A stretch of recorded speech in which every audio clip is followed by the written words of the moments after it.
The RAP, the Rapid Action and Patrols, is a crack team of officers tasked with shutting down the bikies and smashing crime on the glitter strip.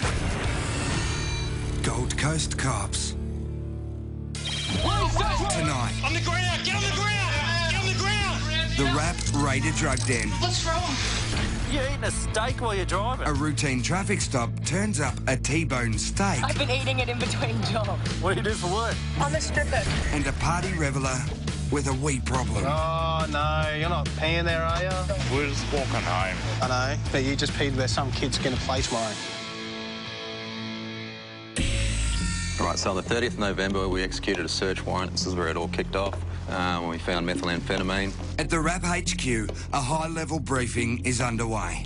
With the boss looking on, Sergeant Blair Casey is laying out plans for a coordinated raid to take down a suspected drug-dealing syndicate. It's the result of months of hard work, and his information is based on intel gathered from a recent raid. He was a runner for our primary target, but he was also dealing with Tanya a lot. It's a husband and wife team with strong ties to the Hells Angels. They suspect Tanya is the dealer and believe Shane may be the supplier. That's the main target. That's Shane. In this instance, everyone's to don a ballistic vest. If for some reason it goes pear-shaped and there's shots fired, obviously seek cover and then we'll get a cordon in place. The plan of attack is to hit the drug house just as a deal is going down. And for Blair Casey, every major bust like this counts on a very personal level. Drug cases are important to me because you see a lot of the flip side to it. You'll see instances where people will think, oh, look, it's all right to smoke a bit of cannabis. You know, the amount of times I've seen kids that have, you know, almost died from the stuff is when you really want to get into that type of work. And I've had a friend, he overdosed on, I think it was heroin he was using at the time, and he ended up choking on his vomit. I guess when you see mates die from it, you get angry at that. So. 720 all clear, BMI, it looks like possible husband, another male on foot entering the address. We have to go? Yeah, we have to go. Let's go. The team lay low. With drug buyers coming and going from the house, they don't want to be spotted before they're ready to move in. But their plans are thrown out the window. They have to storm the property before the dealers and buyers are able to get rid of the drugs. Police search warrant! On the ground! Get on the ground! Get on the ground! Get on the ground! It's the worst possible situation. There are people everywhere. Do not move! Stay down! Fender with me! Get on the ground! Get on the ground! Defender with me! In the kitchen! With this drug party of 5 secured, they now have control of the house. We had a good win getting in. A lot of the associates that we went over this morning in the briefing are there. Everyone out the back, please. One at a time. Particularly one of the buyers that purchased a lot of drugs 2-3 weeks before is there again. We've secured 4 male offenders. Mate, just stay where you are, okay? And a female target. What's wrong? The wife, Tanya, has been detained, but there's no sign of Shane, her husband, the guy they are looking for. Is there any chemicals from Cook Matthew? No, not at all, no. Nothing dangerous. Meth pipe? Use it to make meth tea or ice? Yeah. Is there an ice pot there? What can you tell me about that? It's my gear, mate. That's all I can tell you. Where are your ice pops that you use? Just usually on the table if we just use it. There's no mistaking. This is a drug den in its finest form. We'll do upstairs now. The RAP now shift focus to the main target's bedroom, where they are looking for hard evidence of deals and sales. Anything you want to declare? Needles in here? No, Needles. excuse the mess, because we're just changing stuff from cupboards into... Just on the bed here, we've located a black purse. Inside the purse is a large amount of cash and a clip-seal bag containing white crystals. What can you tell me about that? That's money from everybody because we owe $2,050 on rent. There's 2 empty clip-seal bags in here and one little small clip-seal bag with a little bit of ice crystals in there. Is it yours? Yeah. There's just a book down the side of the bed there. Looks like dollar values, money owing. The evidence is mounting, but for Constable Sean Swain, the find is bittersweet. Last time I spoke to you, you said you're doing your best to give it away. I know I am trying, but I've had really bad anniversaries in December.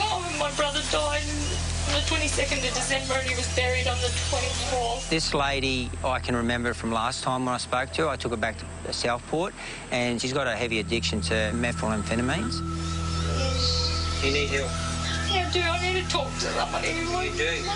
Because it's really all really affecting me. It must be an awful addiction. It's got such a hold on their lives that I think when you look at them and you see the tears, I think you see that they really are genuinely trying to get off the drugs, but the control over them is just too great. What have you done since I last spoke to you to get help? I really just woke up. I just wanted to be a mum, and I haven't had an abusive marriage. As the police quiz Tanya inside, outside things have got a whole lot more interesting as her husband arrives home to join the fun. Who are you, sir? Changamama. Oh, you're Shane. Coming up, a steak-loving stripper You're eating a steak while you're driving. with a boot full of sex toys. Is this what I'm going to be shocked at? Yep.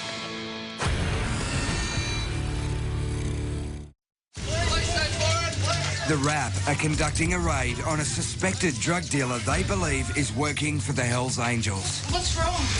But Sergeant Blair Casey is still looking for links to the supplier. He suspects it's Tanya's husband, and as luck would have it, he's just arrived home. Who are you, sir? Changamama. Oh, you're Shane. The male target has just turned up to the address. It makes it ideal because then we can have a look at his phones quickly. We can see if he's got drugs on him. But there's another twist to this story. It seems Shane has left his wife Tanya and is now in a relationship with Melanie, the neighbour. You pulled up and come down the street to go to her house, mate. Stay out of the You're the car. lighter, mate. You're detained. Stay out of the car. Hang down the way. Yeah. I thought for flight crew passenger in the car. No, for the purpose of the search, mate, so it means you're in our custody. All right? Go for it, mate. There's nothing here to search. Oh, nice. Yeah. Yeah, put cuffs on. You're under arrest having a knife in a public place, mate. It's not a public place. It's a fishing knife. Yeah. For fishing. Where's the rods? You just picked me up from down there, living Hope Island, mate. Yeah, mate. All right. There was a little bit of cannabis found. The one we were trying to come the dick, he's been in a pair of shorts, had warm for 6 months, yeah. And we found some of Melanie's bag too. How much is one there? Just a little bit. It's only a small amount of cannabis, so Shane's given a notice to appear. Tanya, this... Oh, sorry. No. Wrong one. Oh, who are you talking to there, sunshine? Put it back there, Bessie. So, Tanya's your ex, Yeah, mate. and Melanie's the new girlfriend. Yeah, mate. All right. All right, yeah. Yeah, it's a bit of a triangle. His girlfriend lives next door. Yeah, I know, it's too close, isn't it? Even so, Blair is still convinced Shane is a big part of the puzzle. It's a win for us because it gives us the opportunity to go through him. If we can show the chain of supply back to him, it just increases the brief of evidence against him. Inside, Shane's ex-wife Tanya is facing charges of suspected supply and possession. Yeah, Shane Lamar's now. Oh, okay. Yeah. Is it? Yeah. Okay, yeah. But this is your phone. You've used it to ring people and text people to arrange drugs for yourself? Yeah. Is that correct? Yeah. Okay. With these admissions, Tanya is arrested Well, we'll just get the charger and we'll just charge it up before we leave. and her phone taken as evidence in the hope it will link her to the main target, her ex-husband. You start at the bottom and you work your way back up, but as you gather the evidence and the statements from those who supply statements, it just makes it harder for him to escape the law, I guess. From here, we'll regroup. We'll go back to Southport Station to lodge the drugs. We'll see where the operation takes us next. For Blair and his team, today's raid is just the start. With Shane in their sights, this operation is far from over. I'll probably expect you to my house tomorrow.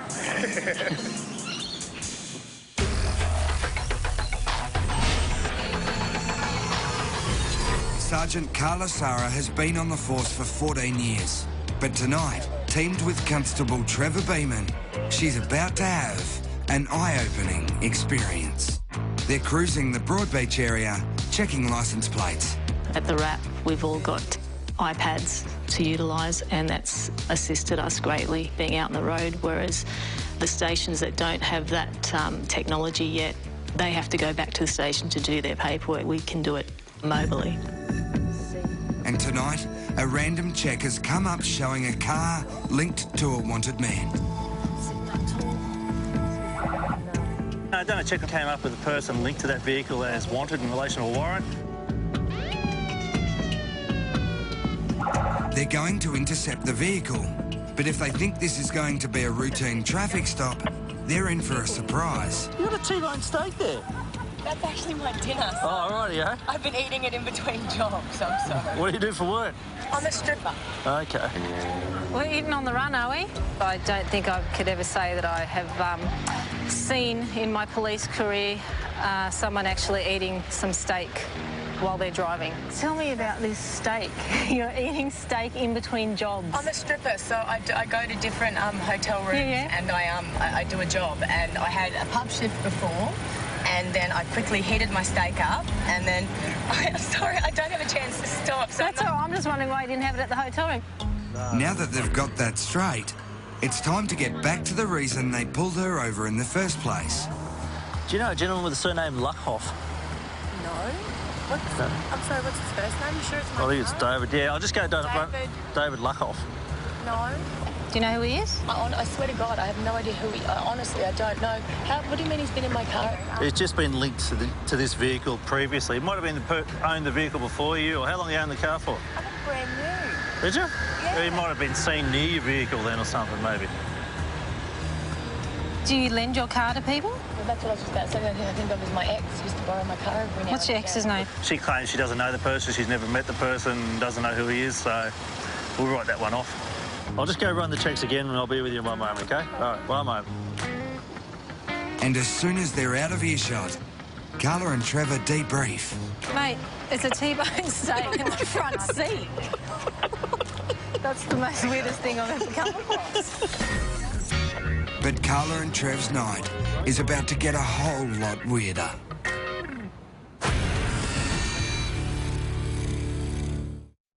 Carla and Trevor have pulled over a vehicle flagged as associated with a wanted man. Well, there's no sign of the guy. You're eating a steak while you're driving. They discover a stripper eating a T-bone steak between jobs. Mate, it's a T-bone steak in the front seat. But she isn't going anywhere just yet. 40 received. Feel free to keep eating. I'm sorry. She's going to get a breath test, see whether or not she's had any alcohol, and we'll go from there. OK, so you've had no alcohol? Oh, God, I had maybe half a Woodstock bourbon, like, ages ago. Like, it didn't... OK. Go, go, go. Keep going, keep going, keep going, keep going, keep going, keep going, and stop. The breath test is clean, but they'd like to search the car. She's given us permission to search a vehicle, which indicates that she's not trying to hide anything. Our main priority that we're looking for is weapons or drugs or any stolen property that might come up in the vehicle. Is there anything in this vehicle that we need to know about? No, at all? Apart from in my suitcase, that's about it. That's your department, mate? What? Oh, use those. Good luck with that. This is your handbag? Yes, it is. Has anyone else been in the car with you tonight? Nope. Can you tell me about this tablet? I don't know what it is, but you can take it if you want to get it out of us. Why is it in your purse? I don't know, it's not a drug. So... I'm being honest. And while the loose pill turns out to be nothing, Carla is shocked by the state of the vehicle. What's your house look like? My house actually is very clean. It's very clean? Yeah. And the car just looks atrocious. Food wrappers everywhere, completely untidy. I don't know what's in there. Have you got any children? Yeah. And even though Carla doesn't have any kids of her own, she feels for this working mum. We're human as well. We can relate, especially if people have children, we can relate. By day, she's a mum. At night time, she's doing these stripping jobs to make ends meet. And just like a tradie, she's got a boot full of tools for the job. All her work stuff is in the vehicles. All her sex toys that she uses while she's performing her stripper duties. Is this what I'm going to be shot at? Yep.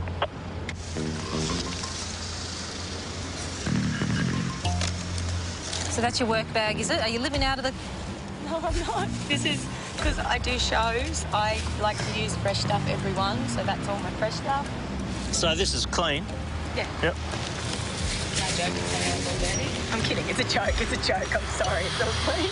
I'm sorry. My wife's going to not be happy with me. To find what we did find in the vehicle was a difference and something that we don't come across every day. Are they all clean in there? No. They're not. Do you want me to go through it? So, what's the etiquette here? Do we put them in the dishwasher, or how do you clean them? Antibacterial toy cleaner. You get it from a sex shop. Are you paying attention, Trev? What? This isn't something that I come across that's common. Whew. And this is what you take to your little show. Something's personal. I do more hot shows, That was... I said I'd get it out for you. I think she was flirting with my partner. Over to you, Trev. While she's enjoying a giggle, Carla's got her best interests at heart. You're not participating in any sort of prostitution? No. Okay. We have to ask. Especially what we just located.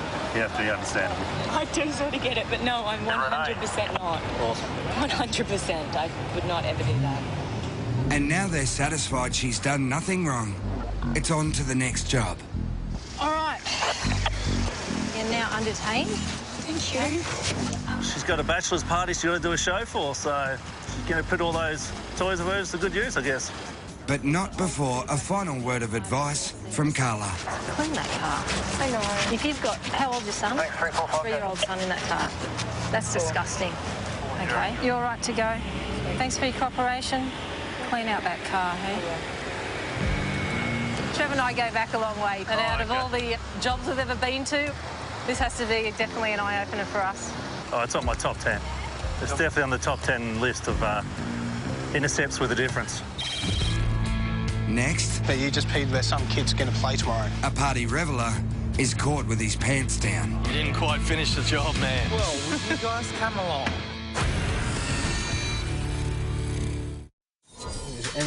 It's just after midnight, and Senior Constable Matt Bloomfield and Constable Joshua Ford are on a routine patrol when they see a figure lurking in the shadows. What's going on here? Oh, no, you're not peeing there, are you? No, I finished. You were finished or you didn't? I finished. Oh, yeah. Did you just drink that, man? No. Tip it out. Yes, please. It's also an offence to drink in the street, dude. We're just walking home. I know, but you just peed where some kid's going to play tomorrow. Public urination, it's a bit of an issue we do have here on the Gold Coast. It's been a bit of an entertainment precinct. Quite a few people, especially on weekends, come along, they have a few drinks. They sometimes drink in public like they're not supposed to and have to relieve themselves. So they quite often do it in the street. It's an offence in Queensland to do that. It's really not very nice. And if urinating and drinking in public weren't bad enough, Matt's just spotted another wee problem. Hey, Andrew, tie up your pants, dude. You didn't quite finish the job, man. Well, will you guys come along? Spooked you. And to add insult to injury, now his mate wants to capture the moment for posterity. Do not take photos. I guess he's had a few too many to drink. We're going to write him a public nuisance ticket. It's just a fine for public urination and he can be on his way. But if Matt thought a ticket would teach this guy a lesson, he may need to think again. You've been done for that before, man. Yeah, I have. You didn't learn the first time. Yes, I have. Evan, you didn't learn, dude. No, but I was drink driving. At least now I'm walking. I will never drink drive again. That's good. I'm glad you're walking. That's good. You just shouldn't have taken that with you and you just shouldn't have weed in someone's front yard. But I'm getting charged here. Not charged, man, just a ticket. Gone are the days where we used to lock him up in a cell for this sort of thing. He's been amicable with us tonight. He's been honest. He's not really a threat to society. And you can drop that in the bin that's next to the phone box on the way. I tell you what, I'll do you a favour. I'll throw this in the bin for you. How does that sound? There's your licence back. Do I have to pay anything? Yeah, you do. And if he's going to have to fork out, he's going to try and get his money's worth. Can we get a ride home after this? You haven't got far to go, have you? A couple of blocks? But you guys can give us a ride home if you're going to charge me $100. Surely. Try and hold it till you get somewhere else, all right? Just see us later. Don't drink in public. Do you think we got him midstream? Do you think he had to cut it off? Because he couldn't quite get his pants done up. And with a $113 fine, he's hoping he won't do it again. While a suspected dealer could be facing upwards of 15 years for supply and possession. And our steak-loving stripper was released without charge and made the Bucks party on time. Next week on Gold Coast Cops, a boys' night out goes bad. Get off the road! Off the road! What for? Why would I walk all that? I can't jaywalk, can I? No. An easy rider gets a hefty penalty. Locked him on at 131. You just lost your licence, unfortunately. Please, search warrant, hands where I can see him! And the rap get their man. And we found a firearm. I don't know who that is. Never seen that before?